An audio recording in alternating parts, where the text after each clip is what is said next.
ಆ 100 ವರ್ಷ ಕಳೆದ ನಂತರ ಈ ಒಂದು ತಿಂಗಳು ಪರಿಪೂರ್ಣವಾಗಿ ದೇಶಾದ್ಯಂತ ಹಿಂದೂ ಸಮಾಜೋತ್ಸವ ಅಂತ ಮಾಡ್ತೀವಿ. ಎಲ್ಲ ಹಳ್ಳಿಗಳಲ್ಲಿ ಕೂಡ ಮಾಡ್ತು.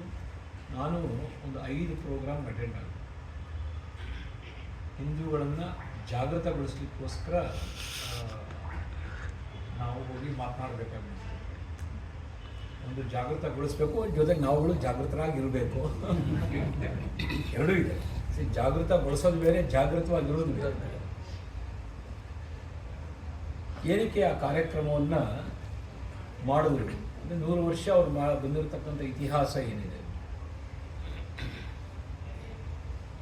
ಆ ರಾಷ್ಟ್ರೀಯ ಸ್ವಯಂ ಸೇವಕ ಸಂಘ 100 ವರ್ಷಗಳ ಪರಿಶ್ರಮ, ಅದರಿಂದ ಇವತ್ತಿಗೂ ಸ್ವಲ್ಪ ನಮ್ಮಲ್ಲಿ ಇನ್ನೂ ಹಿಂದುತ್ವ ಉಳ್ಕೊಂಡು ನಡೀತಾ ಇದೆ. ಇಲ್ಲೇ ಇದ್ದರೆ ಅವತ್ತು ಅದರ ಒಂದು ನಮ್ಮ ಹಿಂದುತ್ವದ ಒಂದು ನವನತೆಯನ್ನು ಕಾಣ್ಬೋದಿತ್ತು. ಭಾಳಷ್ಟು ಸೇವೆಯನ್ನು ಮಾಡ್ಕೊಂಡು ಬರ್ತಾ ಇದೆ. ಭಾಳಷ್ಟು ವಿವಿಧವಾಗಿರ್ತಕ್ಕಂಥ ಬೇರೆ ಬೇರೆ ರೀತಿಯಾಗಿ ಬೇರೆ ಬೇರೆ ಕ್ಷೇತ್ರಗಳಲ್ಲಿ ತಮ್ಮ ಕೆಲಸವನ್ನು ಮಾಡ್ಕೊಂಡು ಬರ್ತಾರೆ. ಪ್ರಧಾನವಾಗಿ ನಾವೆಲ್ಲ ಹಿಂದೂ, ನಾವೆಲ್ಲ ಒಂದು ಅಂತಕ್ಕಂಥ ಒಂದು ಭಾವನೆಯನ್ನು ತರಿಸ್ತಕ್ಕಂಥ ಒಂದು ಪ್ರಯತ್ನ ನಡೀತಾರೆ. 5 ಕಡೆ ಹೋದಾಗ ನಾನೇನು ಯಾವತ್ತೂ ಪ್ರಿಪೇರ್ ಆಗಿ ಹೋಗಲ್ಲ, ಸುಮ್ಮನೆ ಏನು ಬರ್ತೋ ಅದು ಬರೆದು ಬರ್ತೀನಿ. ಆದರೆ 5 ಕಡೆಯೂ 5 ಡಿಫ್ರೆಂಟ್ ಟಾಕ್ಸ್ ಬಂತು. ಆ ಜಗದಂಬೆ ಏನು ನನ್ನ ಬಾಯಲ್ಲಿ ನುಡಿಸ್ತಾಳೋ ಅದನ್ನು ಹೇಳಿ ಬರ್ತೀನಿ. ಯಾಕೆಂದರೆ ನಾನು ಅಲ್ಲೇ ಮಾತಾಡಬೇಕು, ಅವಳಿಗೊಂದು ನಮಸ್ಕಾರ ಹಾಕಿ ನಿಂಗೆ ಏನು ಅನ್ಸುತ್ತೋ ಅದನ್ನು ಮಾತಾಡ್ಸಮ್ಮ ಅಂತ ಹೇಳ್ಬಿಟ್ಟೆ ಕೂತ್ಕೊಳ್ಳೋದು. ಏನು ಮಾತಾಡಿರ್ತೀನಿ ನನಗೂ ಎಷ್ಟೋ ಸತಿ ಗೊತ್ತಿರೋದಿಲ್ಲ, ಎಲ್ಲಿ ಬರ್ತಿರ್ತೀನಿ ನಾನು. ಇದು ನಮ್ಮ ಪರಿಸ್ಥಿತಿ ಅದು. ಆದರೆ 5 ಸತಿನೂ ಕೂಡ ಭಾಳ ಬೇರೆ ಬೇರೆ ರೀತಿಯಾಗಿರ್ತಕ್ಕಂಥ ಮಾತನ್ನು ಜಗದಂಬೆ ಆಡಿಸಿದ್ರು. ನನಗೆ ಒಂದು ಸತಿ ಬಹಳಷ್ಟು ಹಿಂದೆ ಒಬ್ಬರು ವಾಟ್ಸಪ್ಪಲ್ಲಿ ಕಳಿಸಿದ್ರು ಒಂದು ಇದನ್ನು. ಬಹುಶಃ ಮಲೇಷಿಯಾ ಅಲ್ಲ ಜಪಾನ್ನಲ್ಲಿ ಒಬ್ಬ ನಮ್ಮ ಭಾರತೀಯ ಅಲ್ಲಿ ಹೋಗಿ ಒಂದು 25 ವರ್ಷ ನೆಲೆಸಿ ಅಲ್ಲೇ ಸೆಟ್ಲ್ ಆಗಿರ್ತಕ್ಕಂಥವನು, ಅವನ ಜೀವನದಲ್ಲಿ ನಡೆದ ಘಟನೆಯನ್ನು ವಾಟ್ಸಪ್ಪಲ್ಲಿ ಯಾರೋ ಬರೆದು ಹಾಕಿದ್ದು ಫಾರ್ವರ್ಡ್ ಆಗಿ ನನ್ನ ತನಕನೂ ಬಂತು. ನಾವು ಅದನ್ನು ನಾನು ನೋಡಿ ಎಷ್ಟೋ ವರ್ಷ ಆಗಿತ್ತು, 2-3 ವರ್ಷದ ಮೇಲೆ ಆಗಿತ್ತು, ಮರ್ತೋಗಿತ್ತು. ಅಲ್ಲಿ ಕೂತಾಗ ಜ್ಞಾಪಕ ಬಂದದ್ದನ್ನು ನಿಮ್ಮ ಹತ್ರ ಶೇರ್ ಮಾಡಿ. ಯಾಕೆಂದರೆ ಮೊನ್ನೆ ಈ ಮಾತನ್ನು ಹೇಳಿದೆ. ನೆನ್ನೆ ಹೋಗಿದ್ದು, ನೆನ್ನೆ ಬೇಗೂರಿಗೆ ಹೋಗಿದ್ದೆ ಮಾತಾಡೋದು. ಒಂದು 25 ವರ್ಷ ಒಂದೇ ಕಡೆ ಸಹೋದ್ಯೋಗಿಯಾಗಿ ಕೆಲಸ ಮಾಡ್ಕೊಂಡಿರ್ತಾನೆ ಭಾರತೀಯ. ಒಂದಿನ ತಲೆ ಕೆಟ್ಟು ಅವರ ಫ್ರೆಂಡ್ಸಿಗೆ ಕೇಳ್ತಾನೆ, ಅಲ್ಲಯ್ಯ ನಾನೆಲ್ಲ ನಿಮ್ಮನ್ನೆಲ್ಲ ನಮ್ಮ ಮನೆಗೆ ಇನ್ವೈಟ್ ಎಲ್ಲ ಮಾಡ್ತೀನಿ, ನೀವು ಯಾರೂ ನಮ್ಮನ್ನು ಒಂದು ದಿನ ನಿಮ್ಮ ಮನೆಗೆ ಇನ್ವೈಟ್ ಮಾಡಲಿಲ್ವಲ್ಲಯ್ಯ ನೀವು ಅಂತಾರೆ. 25 ವರ್ಷದಿಂದ ಇದ್ದೀನಿ ಅಂದರೂ ಕೂಡ ಇನ್ವೈಟ್ ಮಾಡಿಲ್ಲ ಅಂದಾಗ ಅವ್ನು ನಗ್ತಾ ಹೇಳ್ತಾನೆ, ನಿಮ್ಮ ಮೇಲೆ ನಮಗೆ ಭರವಸೆ ಇಲ್ಲ, ನಿಮ್ಮನ್ನು ನಾವು ಇನ್ವೈಟ್ ಮಾಡಲ್ಲ. ನೇರದು ನಿಮಗೆ ಗಾಬರಿನೂ ಆಗುತ್ತೆ, ಆಶ್ಚರ್ಯನೂ ಆಗುತ್ತೆ. ಏನಕ್ಕೆ ನಾನೇನೇ ಅಂಥ ಕೆಲಸ ಮಾಡಿದೆ, ನೀನು ಮಾಡಿಲ್ಲ. ಆದರೆ ಬ್ರಿಟಿಷರು ಎಷ್ಟು ಜನ ಬಂದಿದ್ರು ನಿಮ್ಮ ದೇಶಕ್ಕೆ, ಆಸೆಗೋಸ್ಕರ ನಿಮ್ಮನ್ನು ನೀವೇ ಮಾರ್ಕೊಂಡು ನೀವೇ ಸೈನಿಕರಾಗಿ ನಿಮ್ಮಂಥ ಮುಂದೆ ಕೊಂದ್ಬಿಟ್ಟು ಅವ್ರು ಗುಲಾಮರಾಗಿ ಜೀವನ ನಡೆಸಿದ್ರಿ. ನಿಮಗೆ ಸ್ವಾಭಿಮಾನ ಇಲ್ಲದೆ ಇರ್ತಕ್ಕಂಥ ವ್ಯಕ್ತಿಗಳು, ಆದ್ದರಿಂದ ನಿಮ್ಮ ಮೇಲೆ ನಾವು ಭರವಸೆ ಇಡಲ್ಲ, ನಿಮ್ಮನ್ನು ನಾವು ನಂಬಲ್ಲ ಅಂತಕ್ಕಂಥ ಮಾತನ್ನು ನಾವು ಹೇಳ್ತಾರೆ. ಸಾಮೂಹಿಕವಾಗಿ ವೈಯಕ್ತಿಕವಾಗಿ ತೆಗೆದುಕೊಂಡಾಗ ಎಲ್ಲರಿಗೂ ಸ್ವಾಭಿಮಾನ ಇದೆ, ನಮ್ಮಲ್ಲಿ ಎಲ್ಲರಿಗೂ ಸ್ವಾಭಿಮಾನ ಇದೆ. ಆದರೆ ನಾವು ಸಾಮೂಹಿಕವಾಗಿ ತೆಗೆದುಕೊಂಡಾಗ ನಮ್ಮಗಳಲ್ಲಿ ಆ ಸ್ವಾಭಿಮಾನದ ಕಿಚ್ಚು ಇದೆಯಾ ಅನ್ನೋದು ಯೋಚನೆ ಮಾಡಬೇಕಾಗುತ್ತೆ. ನಾವು ಬಹಳ ಯೋಚನೆ ಮಾಡಬೇಕು. ಬರ್ತಾ ನಮ್ಮ ಹಿಂದುತ್ವ, ಈ ಹಿಂದೂ ಅಂತಕ್ಕಂಥ ಶಬ್ದನೇ ಫಸ್ಟು ತಪ್ಪು. ಹಿಂದೂಯಿಸಮ್ ಅನ್ನೋದೇ ತಪ್ಪು. ನಾವು ಸನಾತನ ಧರ್ಮೀಯರು ಅಂತ ಹೇಳೋದು ನಾವೆಲ್ಲರೂ ಕೂಡ. ಆ ಸಿಂಧು ಸಿವಿಲೈಸೇಷನಿಂದ ಅದು ಅಪಭ್ರಂಶವಾಗಿ ಬಂದು ಹಿಂದೂಯಿಸಮ್ ಅಂತ ಬಂತು. ಈ ಹಿಂದೂಯಿಸಮ್ ಏನು ಇಸಮ್ ಅಂತ ಶಬ್ದವನ್ನು ನಾವೇನು ಉಪಯೋಗಿಸ್ತೀವಿ, ಆ ಇಸಮ್ ಅಂತಕ್ಕಂಥ ಶಬ್ದಕ್ಕೆ ಏನು ಅರ್ಥ ಬರುತ್ತೆ ಅಂತಂದರೆ ಒಬ್ಬ ವ್ಯಕ್ತಿಯಿಂದ ಶುರುವಾಗಿರ್ತಕ್ಕಂಥ ಒಂದು ಧರ್ಮ ಅಂತ ಬರುತ್ತೆ. ನಮ್ಮಲ್ಲಿ ನಾವು ಏನು ಹಿಂದೂಯಿಸಮ್ ಅಂತೀವಿ, ಬಟ್ ಆ ಇಸಮ್ ಅಂತಕ್ಕಂಥ ಶಬ್ದ ನಮ್ಮಲ್ಲಿ ಬಳಕೆಯಾಗಿ ಉಪಯೋಗ ಆಗಿರ್ತಕ್ಕಂಥದ್ದು. ಯಾಕೆಂದರೆ ನಮ್ಮದು ಸನಾತನ ಧರ್ಮ. ಒಂದು ವ್ಯಕ್ತಿಯಿಂದ ನಮ್ಮ ಧರ್ಮ ಶುರುವಾಗಿದ್ದಲ್ಲ, ಸನಾತನ ಅನಾದಿ ಯಾವಾಗ ಶುರುವಾಯಿತು ಯಾರಿಗೂ ಗೊತ್ತಿಲ್ಲ. ಜೊತೆಗೆ ನಮ್ಮಲ್ಲಿ ನಾವು ಶಾಂತಿ ಪ್ರಿಯರು ಅಂತಕ್ಕಂಥ ಒಂದು ಬೀಜ ಬಿತ್ತಿ ನಾವಿಬ್ಬರು ನಮಗಿಬ್ಬರು ಅಂತ ತಗೊಂಬಂದು, ನಂತರದಲ್ಲಿ ಈಗ ನಾವಿಬ್ಬರು ನನಗೊಬ್ಬರು ಅಂತಕ್ಕಂಥ ತಗೊಂಬಂದು, ಅದು ಬರೀ ನಮ್ಗಳಿಗೆ ಮಾತ್ರ ತಂದು ನಾವು ಭಾಳಷ್ಟು ಈಗ ನಾವು ಎಷ್ಟೋ ಜನ ಸೀನಿಯರ್ಸ್ ಇದ್ದೀರ, ನಿಮ್ಗೆ ಅಂಟಮಲ್ಲಿ ಹಾಕಿದ್ರೆ ಕೊನೆ ಪಕ್ಷ 5, 6, 8, 15 ಜನ ಇರುವವರು ಮನೆಗಳನ್ನು ನಾನು ನೋಡಿದ್ದೀನಿ. 14 ಜನ ನಮ್ಮ ಗೋವರ್ಧನ್ ಅವರ ತಾಯಿಮಲ್ಲೆಲ್ಲ 14 ಜನ ಅವ್ರ ತಾಯಿ. ಸೊ ಅದೆಲ್ಲ ಹೆಮ್ಮೆ ಪಡೋ ವಿಚಾರ. ಈಗೆಲ್ಲ ನೋಡಿದ್ರೆ ನಾವಿಬ್ರು ನಮಗಿಬ್ರು ಅಂತ, ಈಗ ನಾವಿಬ್ರು ನಮಗಿಬ್ರು ಹೊರಟಾಯ್ತು, ನಾವಿಬ್ರು ನಮಗೊಬ್ರು ಅನ್ನೋದಕ್ಕೆ ಫುಲ್ ಸ್ಟಾಪ್ ಆಗೋಗಿದೆ. ಸೊ ಈಗಿನ ಮಕ್ಕಳಿಗೆ ನಿಮ್ಮ ಸೋದರತ್ತೆ ಯಾರು, ನಾವು ನಮ್ಮ ಸೊಸೈಟಿ, ಗಂಡನ ತಮ್ಮ ಯಾರ ಯಾರು ಗೊತ್ತಿಲ್ಲ ಅಂತ, ನಮ್ಮ ಸಂಬಂಧ ಗೊತ್ತಿಲ್ಲ, ಸೋದರತ್ತೆ ಯಾರು ಅನ್ನೋದೇ ಗೊತ್ತಿರಲ್ಲ ಅವನಿಗೆ. ಈಗೆಲ್ಲದಕ್ಕೂ ಅಂಕಲ್ಲು ಆಂಟಿ ಅನ್ನೋದು ಶಬ್ದ ತಂದ್ಬಿಟ್ರೆ ಹೊತ್ತು ಯಾವ ಅಂಕಲ್ ಏನು ಆಂಟಿ ನಮಗೂ ಗೊತ್ತಿಲ್ಲ. ಅಂದರೆ ನಮ್ಮ ಒಂದು ಭಾಷೆ ಹೋಗ್ತಾ ಇದೆ. ಒಂದು ಭಾಷೆ ಹೋಯಿತು ಅಂದರೆ ಭಾಷೆ ಹಿಂದೆ ಇರತಕ್ಕಂಥ ಒಂದು ಸಂಸ್ಕೃತಿ ಸಂಸ್ಕಾರ ಹೊರಟೋಗ್ತಾ ಇದೆ. ಭಾಷೆಗೆ ಬಹಳಷ್ಟು ಪ್ರಾಮುಖ್ಯತೆಯನ್ನು ನಾವು ಕೊಡಲೇಬೇಕು. ನಮ್ಮ ಮಾತೃಭಾಷೆ ಏನೇ ಇದ್ರು ಆ ಮಾತೃಭಾಷೆ ಮನೆಯಲ್ಲಿ ಆ ಮಾತೃಭಾಷೆ ಮಾತನಾಡೋದ್ರಿಂದನೇ ಆ ಮಕ್ಕಳಿಗೆ ಆ ಒಂದು ಸಂಸ್ಕೃತಿ ಸಂಸ್ಕಾರ ಬರುತ್ತೆ.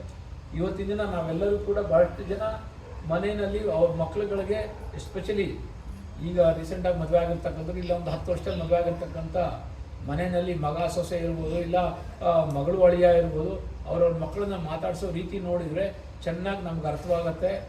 ಭಾಳಷ್ಟು ಮನೆಗಳಿಗೆ ಹೋಗಿದ್ದೀನಿ ನಾನು, ಅವ್ರು ಇಂಗ್ಲೀಷಲ್ಲೇ ಮಾತಾಡ್ತಾರೆ. ನಾನೇನಾರು ಕನ್ನಡದಲ್ಲಿ ಹೇಳಿದ್ರೆ ಮಮ್ ವಾಟ್ಸ್ ಸ್ವಾಮಿ ಸೇ. ಈ ಪರಿಸ್ಥಿತಿ ಅಂದರೆ ನಾಳೆ ದಿನ ಅವನು ನಮ್ಮ ಧರ್ಮದ ಬಗ್ಗೆ ಏನು ಅರ್ಥ ಮಾಡ್ಕೊಳ್ಬಲ್ಲ, ಅವನು ಏನು ನಮ್ಮ ಧರ್ಮವನ್ನು ಕಾಪಾಡ್ಬೋದು.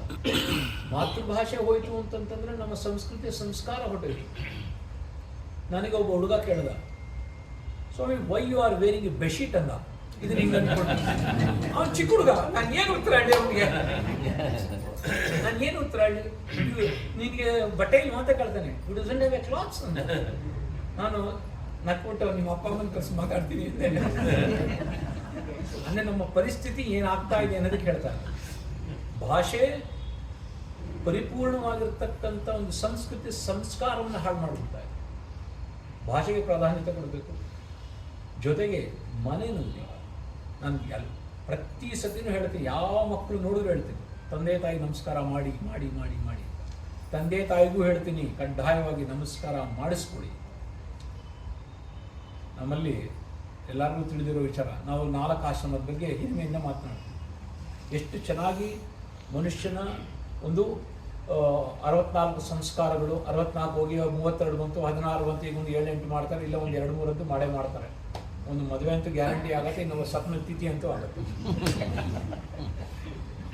ಅಲ್ಲ ಹೇಳ್ತಾ ಈಗ ಇವೆರಡಕ್ಕೆ ಸೀಮಿತಗೊಳಿಸ್ಕೊತಾ ಇದ್ದೀವಿ ನಾವು. ಈ ಸಂಸ್ಕಾರಗಳ ಸಂಸ್ಕಾರ ಮಾಡಿದ್ದೇನಕ್ಕೆ ಅಂತಲೇ ಮನುಷ್ಯನ ಮಾನಸಿಕ ಬೆಳವಣಿಗೆಗೆ ಆ ಸಂಸ್ಕಾರಗಳು ಮಾಡಿ. ಅದೇ ರೀತಿ ಆ ಒಂದು ಏಜಿಗೆ ತಕ್ಕಂತೆ ಆಶ್ರಮಗಳನ್ನು ಮಾಡೋದು. 4 ಆಶ್ರಮ, ತುರಿಯ ಆಶ್ರಮವನ್ನು ತಂದಿಟ್ರು ಕೊನೆಯಲ್ಲಿ, ಅದಕ್ಕೂ ಮೊದಲು ವಾನಪ್ರಸ್ಥ ತಂದಿಟ್ರು. 60 ಬಹಳಷ್ಟು ಸತಿ ಹೇಳಿಬಿಟ್ಟಿದ್ದೀನಿ, 60 ಆದಮೇಲೆ ನಿಮ್ಮ ವ್ಯಾಪಾರ ವಹಿವಾಟುಗಳನ್ನು ಕಡಿಮೆ ಮಾಡ್ಕೊಳ್ಳಿ. ಅನಾವಶ್ಯಕವಾಗಿ ಮಗಳಿಗೆ ಆಗಲಿ, ಅಳಿಯನಿಗೆ ಆಗಲಿ, ಮಗನಿಗೆ ಆಗಲಿ, ಸೊಸೆಗೆ ಆಗಲಿ ಫ್ರೀ ಸಜೆಷನ್ ದಯವಿಟ್ಟು ಕೊಡಬೇಡಿ. ಕೊಟ್ಟರೆ ನೀವೇ ಬಯಸ್ಕೊಳ್ಳೋದು. ಅಪ್ಪ ಬಾಯಿ ಬಿಸ್ಕೊಂಡು ಕೂತಿರ್ತೀಯಾ, ನಿಂಗೇನು ಬುದ್ಧಿ ಇಲ್ವಾ, ನನಗೂ ನಿಮಗೆ ಜನ್ರೇಷನ್ ಗ್ಯಾಪ್ ಇದೆ, ನಿಂಗೆ ಅರ್ಥ ಆಗಲ್ಲ, ಸುಮ್ಮನಿರು ಅಂತಾನೆ. ಯಾವ ಜನ್ರೇಷನ್ ಗ್ಯಾಪ್ ಇರ್ಬೋದು, ಆದರೆ ವಯಸ್ಸಾಗಿರ್ತಕ್ಕಂಥವ್ರಿಗೆ ಇರ್ತಕ್ಕಂಥ ಅನುಭವ ಈಗಿನವ್ರಿಗೆ ಇರೋಲ್ಲ. ನಮ್ಮಲ್ಲಿ ಅನುಭವ ಇದೆ. ನಾವು ಹೇಳ್ತಕ್ಕಂಥದ್ದು ಎಲ್ಲ ಯೋಚನೆ ಮಾಡಿ ಮಾತನಾಡ್ತೀವಿ. ನನ್ನ ಮಗನ, ಮಗಳ, ಅಳಿಯನ, ಸೊಸೆಯ ಒಳಿತಿಗಾಗಿ ಮಾತನಾಡ್ತೀವಿ. ಅದನ್ನು ಅವ್ರು ಅರ್ಥ ಮಾಡ್ಕೊಳ್ಳೋದಿಲ್ಲ. ಈಗ ನಾನು SLC ಫೇಲ್ ಆಗಿದ್ದೀನಿ, ಕೂಲಿ ನಾಲಿ ಮಾಡ್ಕೊಂಡ್ಬಂದಿದ್ದೀನಿ. ಆದರೆ ನನಗಿರ್ತಕ್ಕಂಥ ಅನುಭವ IAS ಮಾಡಿರ್ತಕ್ಕಂಥ ನನ್ನ ಮಗನಿಗೆ ಬರೋಕ್ಕೆ ಸಾಧ್ಯ ಇಲ್ಲ. ನೇರದ ಮಾತು. ಸಂಸಾರದಲ್ಲಿ ಯಾವ ರೀತಿ ಇರಬೇಕು ಅಂದರೆ ಹಿರಿಯರು ಮನೇಲಿ ಇರಲೇಬೇಕು. ಅಜ್ಜಿ ಇಲ್ಲದ ಮನೆ, ಮಜ್ಜಿ ಇಲ್ಲದ ಊಟ ಇದ್ರೇನು ಇಲ್ಲದೆ ಇದ್ರೇನು ಅಂತ ಹೇಳ್ತೀವಿ. ಆದರೆ ಇವತ್ತಿನ ಯಾರು ಅಜ್ಜಿನ ಇಟ್ಕೊಳ್ಳೋಕೆ ತಯಾರೇ ಇಲ್ಲ, ಅಪ್ಪ ಅಮ್ಮನ ಇಟ್ಕೊಳ್ಳೋಕ್ಕೆ ತಯಾರಿಲ್ಲ. ಆ 4 ಆಶ್ರಮಕ್ಕೆ ನಮ್ಮ ನಿಮ್ಮ ಕೊಡುಗೆ ಏನಾಗೋಯ್ತು, ಇನ್ನೊಂದು ಆಶ್ರಮ ಕೊಡುಗೆ ಕೊಟ್ಟಿದ್ದೀವಿ ನಾವು. ಯಾವುದೋ ವೃದ್ಧಾಶ್ರಮ. ಎಲ್ಲ ತಯಾರಿ ಆಗ್ತಾ ಇಲ್ಲ, ಎಲ್ಲರಿಗೂ 100/100 ಬಂದಿದೆ. ಸೊ ಅದರಿಂದ ಇನ್ನೊಂದು ಮಾತು, ನೆಕ್ಸ್ಟ್ ಆಶ್ರಮ ಯಾವ್ದು? ಓಂಕಾರಾಶ್ರಮ ಬರ್ತಾ ಇದ್ದೀನಿ, ನಿಲ್ಲಿಸ್ತಾ ಇದ್ದೀನಿ. ಏನಕ್ಕೆ ಹೇಳಿದೆ ಅಂತಂದ್ರೆ, ನೀವು ಯಾರು ವೃದ್ಧಾಶ್ರಮಕ್ಕೆ ಹೋಗ್ಬೇಕಾದಿಲ್ಲ, ನಿಮ್ಮ ಆಶ್ರಮ ಇದೆ. ಓಂಕಾರ ನಿಮ್ಮ ಮನೆ ಅದು ಗೊತ್ತಾಯ್ತಲ್ಲ. ನಾ ಸುಮ್ಮನೆ ಬಾಯಿ ಹಾರಿಕೆಗೆ ಮಾತ್ರ ಹೇಳ್ತಾ ಇದ್ದೀನಿ ಮಾತ್ರ ಅನ್ಕೋಬೇಡಿ. ನಿಮ್ಮ ಮನೆ ಒಂದು ರೂಮು ವ್ಯವಸ್ಥೆ ಮಾಡೋಣಂತೆ, ಒಂದು ಜನ ಕೂತ್ಕೊಂಡು ಸೀರಿಯಸ್ ಆಗಿ ಪ್ಲಾನ್ ಮಾಡೋಣ. ಗೊತ್ತಾಯ್ತಲ್ಲ, ಒಂದು 25 ರೂಮ್ ಮಾಡೋಣ ನಮ್ಗಳಿಗೇನೆ. ರಿಸರ್ವ್ ಮಾಡಿ. ಯಾಕೆ ಅಂತಂದ್ರೆ ನಮ್ಗೆ ಹಿರಿಯರು ಮನೇಲಿ ಕೂತಿರ್ತೀವಿ, ನಾವು ಎಂಗೇಜ್ ಆಗಿಲ್ಲ. ಚೆನ್ನಾಗಿ ಅರ್ಥ ಮಾಡ್ಕೊಳ್ಳಿ, ಎಂಗೇಜ್ ಆಗಿದವ್ರಿಗೆ ಪ್ರಾಬ್ಲಮ್ ಇಲ್ಲ. ಎಂಗೇಜ್ ಆಗದೆ ಮನೇಲಿ ಕೂತಿರ್ತಾನ, ರಿಟೈರ್ಮೆಂಟ್ ಆಯ್ತು ನಮ್ಮ ಮನೇಲಿ ರೆಸ್ಟ್ ತಗೋತೀನಿ ಅಂತ ಮನೇಲಿ ಕೂತ್ಕೋತಾನಲ್ಲ ಆ ವ್ಯಕ್ತಿ 1 ವರ್ಷ 2 ವರ್ಷ ಆದ್ಮೇಲೆ ನರ್ಕ. ಅಪ್ಪ ಏನ್ ಸುಮ್ಮನೆ ಕೂತಿ ಹೋಗಿ ಆಳ್ತ ಹೋಗು, ನನ್ನ ಮಗನ್ ಕರ್ಕೊಂಡು ಹೋಗು, ಮಗನ್ ಈ ಗೋಳ್ ಬೇಡ. ಇದೆಲ್ಲ ಸಹಜ, ಮನೆಯಲ್ಲಿ ಮಾಡಬಾರ್ದು ಅಂತ ಹೇಳ್ತಿಲ್ಲ, ಮಾಡಬೇಕು.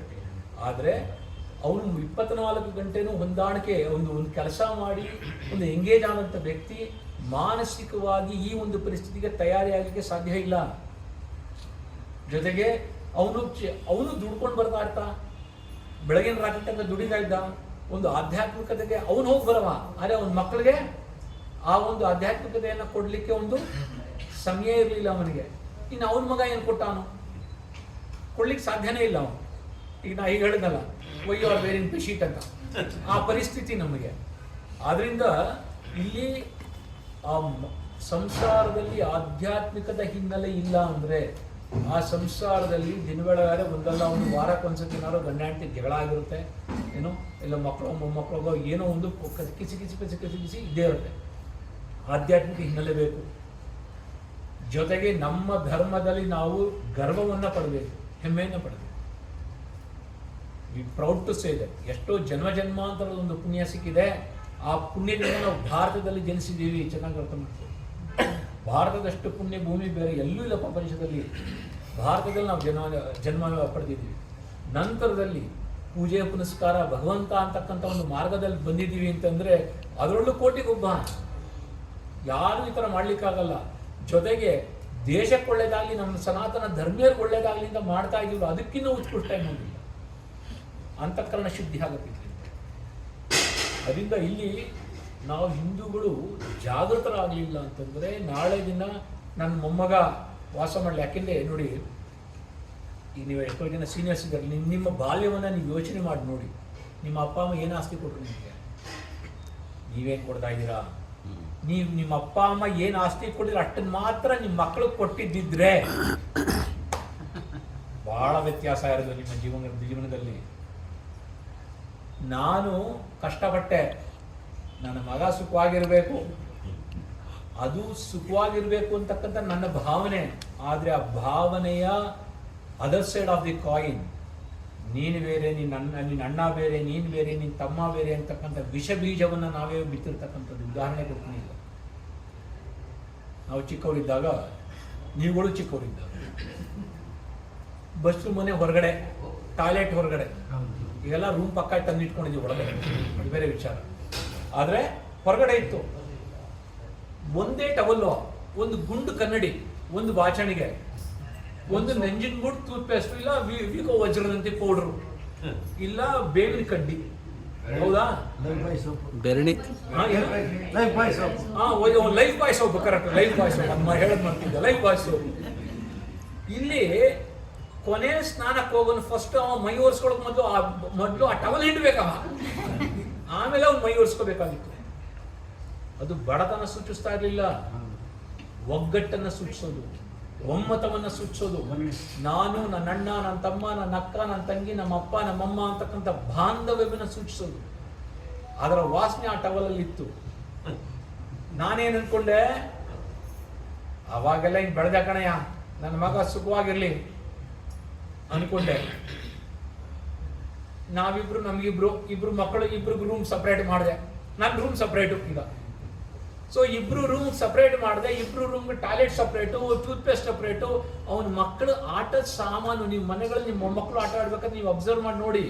ಯಾರ ಮನೇಲಿ 2-3 ಜನ ಮಕ್ಕಳಿದಾರೋ, ದೊಡ್ಡವನೇನಾರೋ ಮಗ ಒಂದು ಅವನ್ ಚಿಕ್ಕ ಒಂದು ಆಟ ಸಾಮಾನು ತಗೊಂಡ್ರೆ ಅದೇ ಅಪ್ಪ ಅಮ್ಮ ಒಂದು ಕೊಡಿತಾರೆ, ನಿನ್ನ ಆಟ ಸಾಮಾನು ಇದ್ದಲ್ಲ ಅದ್ರಲ್ಲಿ ಆಡ, ಇದ್ರಲ್ಲಿ ಏನಕ್ಕೆ ಆಡಿದೆ ಹೇಳ್ತೀರೋ ಇಲ್ವೋ ನೀವು? ಒಪ್ಕೊಳಕ್ ತಯಾರಿಲ್ಲ. ಸತ್ಯನ ಹೇಳ್ತಾ ಇರೋದು. ಅವನ ಆಟ ಸಾಮಾನು ನೀ ಯಾಕೋ ತಗೊಂಡಿದ್ಯಾ ಅಂದ್ರೆ ಏನರ್ಥ? ನೀನು ಬೇರೆ, ನಿಮ್ಮ ಅಣ್ಣ ಬೇರೆ, ನೀನು ಬೇರೆ, ನಿನ್ನ ತಮ್ಮ ಬೇರೆ, ನೀನು ಬೇರೆ, ನಿಮ್ಮ ಅಕ್ಕ ಬೇರೆ, ನೀ ಬೇರೆ, ನಿನ್ನ ತಂಗಿ ಬೇರೆ ಅಂತಕ್ಕಂಥ ವಿಷ ಬೀಜವನ್ನು ನಾವೇ ಬಿಚ್ಚುತ್ತಾರೆ. ಚೆನ್ನಾಗಿ ಯೋಚನೆ ಮಾಡಿ. ನಾಳೆ ದಿನ ಅವ ದೊಡ್ಡವನಾದ್ಮೇಲೆ ನಾನು ನನ್ನವರು ಅಂದ್ರೆ ಯಾರು ಅಂತ ಯೋಚನೆ ಮಾಡ್ತಾನೆ. ಯೋಚನೆ ಮಾಡ್ಬಿಟ್ಟು ಏನಂತೆ, ನಾನು ನನ್ನ ಹೆಂಡತಿ ನನ್ನ ಮಕ್ಕಳು ನನ್ನವರು ಅಂತಕ್ಕಂಥ ಯೋಚನೆ ಮಾಡ್ತಾನೆ. ಅಪ್ಪ ಅಮ್ಮನಿಗೆ ನೋಡ್ಕೊಳ್ಳೋದು, ಅಣ್ಣ ತಮ್ಮನಿಗೆ ದೂರ. ಲಾಯರ್ಸ್ ಇದಾರೆ ಅಣ್ಣ ತಮ್ಮನಿಗೆ ಎಷ್ಟು ಕೇಸ್ ನೋಡ್ದ ಅಂತ, ಅಣ್ಣ ತಮ್ಮಂದ್ರು ಅವ್ರಿಗೆ ಸಿವಿಲ್ ಕೇಸ್ ಎಷ್ಟು ಹಾಕಿದ್ದಾರೆ ನಿಮಗೆ ಗೊತ್ತಿರುತ್ತಲ್ಲ. ಏನಕ್ಕೆ ನಾನು ಒಪ್ಕೊಳ್ಳೋಕ್ಕೆ ತಯಾರಿಲ್ಲ. ನಮ್ಮಪ್ಪ ಸತ್ತ 10ನೇ ದಿನದ ತನಕನೂ ಕಾಯಲ್ಲ. ನಾನು 10ನೇ ದಿನದ ತನಕನೂ ಕಾಯಲ್ಲ. ಕೂತ್ಕೋತೀವಿ ಅಣ್ಣ ತಮ್ಮದ ಮೀಟಿಂಗ್ ಎಷ್ಟಾಯ್ತಯ್ಯ, ಏನಾಯ್ತಾ, ಡಿವೈಡ್ ಏನೇ ಮಾಡೋದು ಅಂತ. ಇದಕ್ಕಿನ್ನ ಶೋಚನೀಯ ಪರಿಸ್ಥಿತಿ ಏನಿಲ್ಲ. ಇದೆಲ್ಲ ಕಾರಣ ಏನು? ನಮ್ಮಪ್ಪ ನನಗೇನು ಕೊಟ್ಟು ಅಷ್ಟೇ ಮಾತ್ರ ನಾನು ಕೊಡಲಿಲ್ಲ. ನನ್ನ ಮಕ್ಕಳಿಗೆ, ನನ್ನ ಮಕ್ಕಳು ಸುಖವಾಗಿರ್ಬೇಕು ಅಂತ ನಾನು ಜಾಸ್ತಿ ಆಸ್ತಿ ಕೊಟ್ಟೆ. ನಮ್ಮ ಅಪ್ಪ ಅಮ್ಮ ನನಗೆ ಸಂಸ್ಕಾರ ಕೊಟ್ಟ. ಮ್ಯಾಕ್ಸಿಮಮ್ ಎಲ್ಲ ಆಸ್ತಿ ಲೆಕ್ಕ ಹಾಕೋದು ಒಂದು 10,000, 20,000, 50,000 ದಾಟಿರಲಿಲ್ಲ. ಆದರೆ ಇವತ್ತಿನ ದಿನ ಆ ನಮ್ಮಪ್ಪನಿಗೆ ನಾನು ಪ್ರತಿ ವರ್ಷ ನಾನು 12 ಮುದುಕ ಆಗೋ ತನಕನೂ ನನ್ನ ಶರೀರಾರ್ಥ ನಾನು ಶ್ರಾದ್ದ ಮಾಡ್ಕೊಂಡು ಹೋಗ್ತಿದ್ದೀನಿ. ನೀವೆಲ್ಲರೂ ಮಾಡ್ತಿದ್ದೀರಿ, ಹಿರಿಯರು ಯಾರ್ಯಾರಿದ್ದಾರೆ ನಿಮ್ಮ ತಂದೆಗಳು ಮಾಡ್ತಿದ್ದೀರ. ಈಗಿನ ಮಕ್ಕಳು ಹೇಳ್ತೀನಿ ಕತೆನ. ಸ್ವಾಮೀಜಿ ನಾನು ಬಂದಿರೋ ಪ್ರಶ್ನೆಗಳನ್ನ ನಾನು ಹೇಳ್ತಿದ್ದೀನಿ, ಬೇಜಾರು ಮಾಡ್ತೀನಿ, ಯಾರು ಬೇಜಾರು. ಸ್ವಾಮೀಜಿ ನಾವು ಹೊರಗಡೆ ಇರ್ತೀವಿ, ಅಲ್ಲಿರ್ತೀವಿ, ಇಲ್ಲಿರ್ತೀವಿ, ಈಗ ತಿಂಗಳ ಅದೆಲ್ಲ ಮಾಡೋ ಸ್ವಲ್ಪ ಕಷ್ಟ ಆಗ್ತಾ ಇದೆ. ನಾವು ಪುರೋಹಿತನ ಕೇಳಿದೆ, ಒಟ್ಟಿಗೆ 11ನೇ ದಿನ ಒಟ್ಟಿಗೆ 12 ತಿಂಗಳದ್ದು ಒಟ್ಟಿಗೆ ಮಾಡಿಸ್ಬಿಟ್ರೆ ಅದು ಆಗೋಗತ್ತೆ ಅಂತ ಹೇಳಿದ್ರು. 12 ದಾನ ಕೊಟ್ಬಿಟ್ವಿ ಸ್ವಾಮೀಜಿ. ಭಾಳ ಒಳ್ಳೆ ಕೆಲಸ ಹೋಯ್ತು. ತಿಂಗಳ ದಮಾರ್. ಆಮೇಲೆ ಅದೇನೋ ಗಯಾನಲ್ಲೇನೋ ಪಿಂಡ ಪ್ರದಾನ ಮಾಡಿದ್ರೆ ಮಾಡೋ ಒಂದು ವರ್ಷಕ್ಕೆ ಪೂರ್ತಿ ಒಂದು ಜೀವನ ಪರ್ಯಂತ ಮಾಡೋಂಗಿಲ್ವಂತಲ್ಲ. ಅದೇನಾದ್ರು ವ್ಯವಸ್ಥೆ ಇದೆಯಾ? 2ನೇ ದಮಾರ್. 11 ದಿನ ಸೂತ್ಕ ನಿಜವಾಗ್ಲೂ ಇರಬೇಕಾ ನಾವು? ಅಂದ್ರೆ ಇದೆಲ್ಲವೂ ಕೂಡ ಈಗಿನ ಕಾಲದಲ್ಲಿ ನಡೀತಾ ಇರತಕ್ಕಂಥದ್ದು. ದೊಡ್ಡ ಘನಪಾಠಿಯ ಮಗನ ಕಥೆಯನ್ನು ಹೇಳ್ತೀನಿ. ದೊಡ್ಡ ಘನಪಾಠಿ, ತಮಿಳುನಾಡಲ್ಲಿ ಶರೀರ ಬಿಟ್ಟರು. ನಾರಾಯಣ ಚಲ್ಗೆ ಬಹಳ ಗೊತ್ತಿರ್ತಕ್ಕಂಥವ್ರು. ಅವ್ರದ್ದು ವೈರಲ್ಲು ಆಯಿತು. 104 ವರ್ಷದಲ್ಲಿ ಬೆಡ್ ರಿಡನ್ ಆಗಿ ಹಾಸ್ಪಿಟಲ್ ಇದ್ದಾಗ ಗಣಪತಿ ಗಣವನ್ನ ಹೇಳ್ತಾ ಇದ್ರು. ಬಂದಿತ್ತು ಬೆಡ್ಡಲ್ಲಿ ಮಲ್ಕೊಂಡು 4 ವರ್ಷ. ಅಂತ ಅದಕ್ಕೆ ಎಣ್ಣೆ ಹಾಕಬೇಕು, ಇಲ್ಲ ಬಿಟ್ಟು ಬಿಡ್ಬೇಕು. ಸೊ ಅವರ ಜಾಸ್ತಿ ಸಮಯ ತಗೊಳ್ಳಲ್ಲ ನಿಮ್ದು ಏನೋ. ಆ ಗಾನವನ್ನ ಹೇಳ್ತಾ ಇದ್ದಂಥ ವ್ಯಕ್ತಿ ಬೆಡ್ ರಿಡನ್ ಆಗಲು 104 ವರ್ಷ. ಅವ್ರ ಮಕ್ಕಳನ್ನ ಚೆನ್ನಾಗಿ ಒಳ್ಳೆ ಹೈಲಿ ಎಜುಕೇಟೆಡ್ ಪೀಪಲ್ ಏನೋ ವಿದೇಶಕ್ಕೆ ಹೋದ್ರು, ಅಲ್ಲೆಲ್ಲ ಸೆಟ್ಲ್ ಆದ್ರು. ಈ ತಾತನ್ನ ನೋಡ್ಕೊಳ್ಳೋರಿಲ್ಲ. ಮಂತ್ಲಿ ಒಬ್ಬ ಆಳನ್ನ ಇಟ್ಟಿದ್ರು, ಅವನಿಗೆ ಸಂಬಳ ಕೊಡೋರು, ಅವ್ನು ನೋಡ್ಕೊಳ್ಳೋನು. ವಿಡಿಯೋ ಕಾಲಲ್ಲಿ ಹಾಯ್ ಡ್ಯಾಡ್, ಹಾಯ್ ಮ್ಯಾಮ್ ಅನ್ನೋರು. ಮುಗಿದೋಯ್ತು ಕತೆ. ಅವ್ರ ಶರೀರ ಬಿಟ್ಟಾಗ ಮಕ್ಕಳು ಬರಲಿಲ್ಲ. ಅಲ್ಲಿ ಯಾರು ನೋಡ್ಕೋತಾ ಇದ್ರು ಅವ್ನಿಗೆ ಹೇಳಿದ್ರು, ಅದೇನು ಬೇಕೋ ಅದು ವ್ಯವಸ್ಥೆ ಮಾಡೋ, ನಾನು ಆಮೇಲೆ ಬರ್ತೀನಿ ಅಂತ. ಪುರೋಹಿತನ ಹತ್ರ ಯಾರನ್ನೋ ಅವ್ನು ಕರ್ಕೊಂಬಂದೆ. ಒಬ್ಬ ಪುರೋಹಿತನ್ನ ನೀನು ಯಾವಾಗ ವ್ಯವಸ್ಥೆ ಮಾಡ್ಯಾ ಅಂತ ಹೇಳಿದ್ರು. ಅಕೌಂಟಿಗೆ ದುಡ್ಡು ಕಳಿಸಿದ್ರು, ಮುಗೀತು. ಅವ್ನು 3ನೇ ದಿನ 4ನೇ ದಿನ ಬಂದ. 2 ದಿನ ಹಾಲ್ಟ್ ಆದ. ರಿಯಲ್ ಎಸ್ಟೇಟ್ ಪೀಪಲ್ನ ಕರೆದ, ಸಿಗ್ನೇಚರ್ ಆಗದ, ಹೋಗ್ತಾ ಇದ್ದ ಮುಂದೆ. ಇದು ನಡೆದ ಘಟನೆನ ಹೇಳ್ತಾರೆ. ವಯಸ್ಸಾಗಿರ್ತಕ್ಕಂಥ ವ್ಯಕ್ತಿಗಳಿಗೆ ಹಣ, ಆಸ್ತಿ, ಅಂತಸ್ತಿನ ಅವಶ್ಯಕತೆ ಇಲ್ಲ. ವಯಸ್ಸಾಗಿರ್ತಕ್ಕಂಥ ವ್ಯಕ್ತಿಗಳಿಗೆ ಪ್ರೀತಿ, ವಿಶ್ವಾಸ. ಅಪ್ಪ ಚೆನ್ನಾಗಿದ್ದೀನಿಯಾ, ಬಾ ಒಂದು ರೌಂಡ್ ಹೋಗೋಣ, ಮೆಡಿಸಿನ್ ತೊಗೊಂಡ್ಯಾ, ಟೈಮ್ ಊಟ ಮಾಡಿದ್ಯಾ, ಅಷ್ಟು ಪ್ರೀತಿ ವಿಶ್ವಾಸ ಕೊಟ್ಬಿಟ್ರೆ ಮಕ್ಕಳು ನನ್ನ ದೇವ್ರ ಥರ ನೋಡ್ತಾರೆ ತಂದೆ ತಾಯಿ. ಆ ಪ್ರೀತಿ ವಿಶ್ವಾಸವನ್ನು ಕೊಡ್ತಕ್ಕಂಥ ಒಂದು ಸಮಯ, ಸಾಮರ್ಥ್ಯ, ಆ ಒಂದು ತಾಳ್ಮೆ ಇವತ್ತಿನ ದಿನ ಮಕ್ಕಳಿಗಿಲ್ಲ. ಭಾಳಷ್ಟು ಜನ ಇದ್ದಾರೆ, ಇಲ್ಲವೇ ಇಲ್ಲ ಅಂತ ಹೇಳ್ತಾ ಇಲ್ಲ, ಇದ್ದಾರೆ. ಸಂಸ್ಕಾರವಂತರ ಮನೆಗಳು ಇವತ್ತಿಗೂ ಇಲ್ಲ. ಆದರೆ ಬಹಳಷ್ಟು ವೃದ್ಧರ ಸಂಕಟವನ್ನು ನಾನು ಹೇಳ್ತಾ ಇದ್ದೀನಿ. ಯಾಕೆಂದರೆ ನಾನು ದಿನ ಬೆಳಗಡೆ ಒಬ್ಬರಲ್ಲ ಒಬ್ಬರ ಹತ್ರ ನಾನು ಮಾತನಾಡ್ತಾನೆ ಇರ್ತೀನಿ, ಗೊತ್ತಾಯ್ತಲ್ಲ. ಅವ್ರ ದುಃಖನ ಇಂಥವ್ರು ಅಂತವ್ರು ನಾನು ಹೇಳಲ್ಲ, ಆದರೆ ಅವ್ರ ದುಃಖಗಳನ್ನು ನಾನು ನಿಮ್ಮ ಜೊತೆ ಹೇಳ್ತಾ ಇದ್ದೀನಿ. ಈ ಏನಕ್ಕೆ ಇದೆಲ್ಲ ಆಯಿತು? ನನ್ನಲ್ಲಿರ್ತಕ್ಕಂಥ ಸಂಕುಚಿತ ಮನೋಭಾವನೆಯಿಂದ ಇದೆಲ್ಲ. ಇದಕ್ಕೆ ಕಾರಣ ನಾನೇ ಹೊರತು ಬೇರೆ ಯಾರೂ ಇಲ್ಲ. ನಾನೇ, ಬೇರೆ ಯಾರು. ಶಾಸ್ತ್ರ ಕ್ಲಿಯರ್ ಆಗಿ ಹೇಳುತ್ತೆ, ಉದ್ಧರೇತ್ ಆತ್ಮ ಆತ್ಮಾನಂದ ಭಗವದ್ಗೀತೆನ. ನಿಮ್ಮನ್ನು ನೀವು ಉದ್ಧಾರ ಮಾಡ್ಕೊಂಡು ಬೇರೆ ಯಾರು ಉದ್ಧಾರ ಮಾಡಲಿಕ್ಕಾಗಲ್ಲ. ಇವತ್ತಿನ ದಿನ ನಾನು ಆನಂದವಾಗಿದ್ದೀನಿ, ನಾನು ದುಃಖವಾಗಿದ್ದೀನಿ, ನಾನು ಕಷ್ಟದಲ್ಲಿದ್ದೀನಿ, ನಾನು ಸುಖವಾಗಿದ್ದೀನಿ ಅಂದರೆ ನಾನೇ ಕಾರಣ, ನಾನು ಬಿಟ್ಟು ಬೇರೆ ಯಾರೂ ಕಾರಣ ಇಲ್ಲ. ಆದ್ದರಿಂದ ನಮ್ಮಲ್ಲಿ ಏನೇ ಸಂಕುಚಿತ ಭಾವನೆ ಇದ್ದರೂ, ಏನೇ ಜಾತಿ ಮತಗಳೇನೇ ಇದ್ದರೂ ಕೂಡ ಆ ಜಾತಿ ಮತಗಳನ್ನು ನಾವು ನಮ್ಮ ಮನೆ ಒಳಗೆ ಸೀಮಿತವಾಗಿ ಇಟ್ಕೊಂಡು, ನಾನು ಹೊರಗಡೆ ಬಂದಾಗ ನಾ ಹಿಂದೂ ಅಂತಕ್ಕಂಥ ಭಾವನೆ ಇಟ್ಕೊಂಡಾಗ ಮಾತ್ರ ನಾವು ಮುಂಬರ್ತಕ್ಕಂಥ ದಿನಗಳಲ್ಲಿ ಬದುಕಲಿಕ್ಕೆ ಸಾಧ್ಯ, ಇಲ್ಲದೇ ಬದುಕಲಿಕ್ಕೆ ಸಾಧ್ಯ. ಹಿಂದೂ ಸಮಾಜೋತ್ಸವ ಏನು ಮಾಡಿದ್ರು, ಕೋರ್ಟಲ್ಲಿ ಹೋಗಿ ಪರ್ಮಿಷನ್ ತೊಗೊಂಡು ಬಂದು ಮಾಡಿದ್ರು. ತಮಿಳುನಾಡಿನಲ್ಲಿ ತಿರುವಣ್ಣಾಮಲೆ ಪ್ರದಕ್ಷಿಣೆ ಹಾಕಬೇಕು ಅಂದಾಗ ಪರ್ಮಿಷನ್ ಕೊಡದೆ ಹೈಕೋರ್ಟ್ಗೆ ಹೋಗಿ ಬರೀ ಒಂದು ಪ್ರದಕ್ಷಿಣೆ ಹಾಕಿ ನಮಸ್ಕಾರ ಮಾಡೋಕ್ಕೆ ಪರ್ಮಿಷನ್ ಇರಲಿಲ್ಲ. ಹೈಕೋರ್ಟಿಂದ ಪರ್ಮಿಷನ್ ತೆಗೆದುಕೊಂಡು ನಮ್ಮ ಪರಿಸ್ಥಿತಿ ಈ ಥರ ಆಗ್ತಾ ಇದೆ. ವೈಯಕ್ತಿಕವಾಗಿ ಏನೂ ತೊಂದರೆ ಇಲ್ಲ, ಆದರೆ ಸಾಮೂಹಿಕವಾಗಿ ತೆಗೆದುಕೊಂಡಾಗ ಹಿಂದೂಗಳು ಬಹಳಷ್ಟು ಕಷ್ಟದಲ್ಲಿ ಜೀವನ ನಡೆಸ್ತಾ ಇದ್ದಾರೆ, ಭಯದಲ್ಲಿ ಜೀವನ ನಡೆಸ್ತಾರೆ. ಆದ್ದರಿಂದ ನಾವೆಲ್ಲರೂ ಒಗ್ಗಟ್ಟಾದ್ರೇ ನಾವೇನಾದ್ರು ಮಾಡಬೇಕಾಗಿರ್ತಕ್ಕಂಥದ್ದು, ಬದುಕಲಿಕ್ಕೆ ಸಾಧ್ಯ. ನಾವೆಲ್ಲರೂ ಒಗ್ಗಟ್ಟಾಗಬೇಕು ಅನ್ನೋದಕ್ಕೋಸ್ಕರನೇ ನೀವೆಲ್ಲರೂ ಕೂಡ ಪಾರಾಯಣ ಮಾಡ್ಕೊಂಡು ಬರ್ತಾರೆ. ನೀವೇನು ಮಾಡ್ತಾ ಇದ್ದೀರಾ ಇದಕ್ಕಿಂತ ಉತ್ತಮ ಕಾರ್ಯ ಇನ್ನೊಂದಿಲ್ಲ. ಯಾಕೆಂದರೆ ಕ್ಷಾತ್ರಬಲ, ಬ್ರಹ್ಮಬಲ ಎಲ್ಲವೂ ಬೇರೆ ಬೇರೆ. ನಮ್ಮಲ್ಲಿ ನಿಮ್ಮಗಳಲ್ಲಿ ಬ್ರಹ್ಮಬಲ ಇರ್ತಕ್ಕಂಥದ್ದು. ಬ್ರಹ್ಮ ಬಲಕ್ಕಿನ್ನ ಮಿಗಿಲಾಗಿ ಇನ್ನೊಂದು ಬಲ ಇಲ್ಲ. ಚೆನ್ನಾಗಿ ನಾವು ಇಟ್ಬಿಡಿ. ಆ ಬ್ರಹ್ಮ ಬಲವನ್ನು ನೀವು ಜಾಗೃತಗೊಳಿಸ್ಕೊಂಡ್ಬಿಟ್ರೆ ಅದ್ರ ಮುಂದೆ ಯಾವ ಕ್ಷಾತ್ರಗಳನ್ನು ನಿಂತು ಅದನ್ನು ಭದ್ರ ಮಾಡ್ಕೊಳ್ಳಿ. ಅದಕ್ಕೆ ಏನಕ್ಕೆ ಎಲ್ಲ ಪೀಠಿಕೆ ಹಾಕೊಂಡು ಬಂದೆ ಅಂತಂದರೆ, ಪಾರಾಯಣ ಇನ್ನೇನು ಆಗೋಗ್ತಾ ಇದೆ, ಹಾಗಂದ್ಬಿಟ್ಟು ಫುಲ್ ಸ್ಟಾಪ್ ಹಾಕಬೇಡಿ. ಏನೋ ಇನ್ನೂ ಏನಾರೋ ಸಂಕಲ್ಪ ತಗೊಳ್ಳೋಣಂತೆ, 2 ತಿಂಗಳು ಬಿಟ್ಬಿಡ್ತೀನಿ ಅಂತ ಹೇಳಿ. ಏನಕ್ಕೆ ಅಂದರೆ ಎಲ್ಲರೂ ಒಗ್ಗಟ್ಟಾಗಿ ಪಾರಾಯಣ ಮಾಡೋದ್ರಿಂದ ನನಗೂ ಆರೋಗ್ಯ ಉತ್ತಮ ಆಗುತ್ತೆ, ಒಂದು ಬಾಂಧವ್ಯ ಬೆಳೆಯುತ್ತೆ. ಮನೆಯಲ್ಲಿರ್ತಕ್ಕಂಥ ಚಿಂತನೆಯಿಂದ ಒಂದು 2-3 ಅವರ್ ನಾನು ನೆಮ್ಮದಿಯಾಗಿ ಇಲ್ಲಿ ಪಾರಾಯಣದಲ್ಲಿ ಇರ್ತೀನಿ. ಫೋನಿಗಿನ್ನು ಎಲ್ಲ ಆಫ್ ಮಾಡಿಕೊಂಡು, ಇಲ್ಲ ಆ ಫೋನ್ ಆನ್ ಮಾಡ್ತೀನಿ, ಇಲ್ಲ ಆ ಮನೆ ಹಾಳು, ಆ ಟಿವಿ ನೋಡ್ಕೊಂಡು ಇಲ್ದೇರೋ ಅತ್ತೆ ಸೊಸೆ ಜಗಳ ಸೀರಿಯಲ್ ನೋಡ್ಕೊಂಡು ಇರ್ತೀನಿ, ತಲೆ ಕೆಡಿಸ್ಕೊಂಡು. ಆದ್ರಿಂದ ಇದನ್ನು ಮುಂದುವರ್ಸೋಣ. ಭಾಳ ಸಂತೋಷ. ಪಾರಾಯಣ ಆಲ್ಮೋಸ್ಟ್ ಆಲು ಎಲ್ಲ ಹತ್ರಕ್ಕೆ ಕ್ರಾಸ್ ಆಗಿದೆ.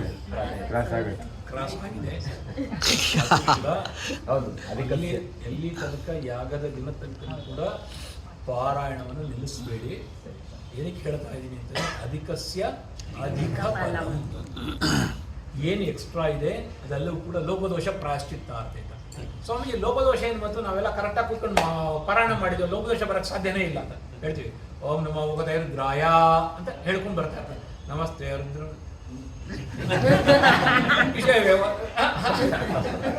ಇದೆಲ್ಲ ನಡೆದಿರುತ್ತೆ. ನಡೆದಿಲ್ಲ ನಾನು ಹೇಳಿಲ್ಲ, ನಡೆದಿರುತ್ತಾ? ಯಾರು ರಿಪೋರ್ಟ್ ಕೊಟ್ಟಿಲ್ಲ ನನಗೆ. ಇವ್ರು ಹೇಳಿದ್ದೇನು ಅಂದ್ರೆ, ಆ ಟೈಮಲ್ಲಿ ಜ್ಞಾನದಲ್ಲಿ ಇರ್ತಾರೆ.